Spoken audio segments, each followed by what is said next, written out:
ಇವತ್ತಿನ ಸೋರೆಕಾಯಿ ಪಲ್ಯ. ಸಣ್ಣದಾಗಿ ಕತ್ತರಿಸಿಕೊಳ್ಳಿ. ಬೇಕಾಗುವ ಸಾಮಗ್ರಿಗಳು: ಸೋರೆಕಾಯಿ, ಕಡಲೆಬೇಳೆ, ಜೀರಿಗೆ, ಸಾಸಿವೆ, ಅರಿಶಿಣ ಪುಡಿ, ಕರಿಬೇವು ಸೊಪ್ಪು, ಈರುಳ್ಳಿ, ಮೆಣಸಿನಕಾಯಿ, ಟೊಮೊಟೊ, ಕೊತ್ತಂಬರಿ ಸೊಪ್ಪು, ತೆಂಗಿನಕಾಯಿ ತುರಿ. ಅಡಿಗೆ ಬೇಕಾದ ಸ್ವಲ್ಪ ಎಣ್ಣೆ, ಕಡಲೆಬೇಳೆ, ಸಾಸಿವೆ, ಜೀರಿಗೆ, ಕರಿಬೇವು ಸೊಪ್ಪು, ಮೆಣಸಿನಕಾಯಿ,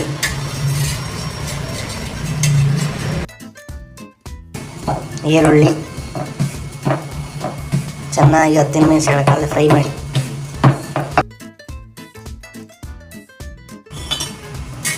ರುಚಿಗೆ ತಕ್ಕಷ್ಟು ಉಪ್ಪು, ಸ್ವಲ್ಪ ಅರಿಶಿಣ, ಸ್ವಲ್ಪ ಟೊಮೊಟೊ, ಕೊತ್ತಂಬರಿ ಸೊಪ್ಪು, ಸೋರೆಕಾಯಿ,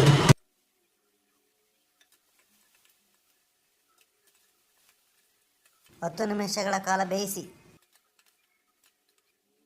ತೆಂಗಿನ ತುರಿ ಸ್ವಲ್ಪ. ಸೋರೆಕಾಯಿ ಪಲ್ಯ ತಯಾರಾಗಿದೆ.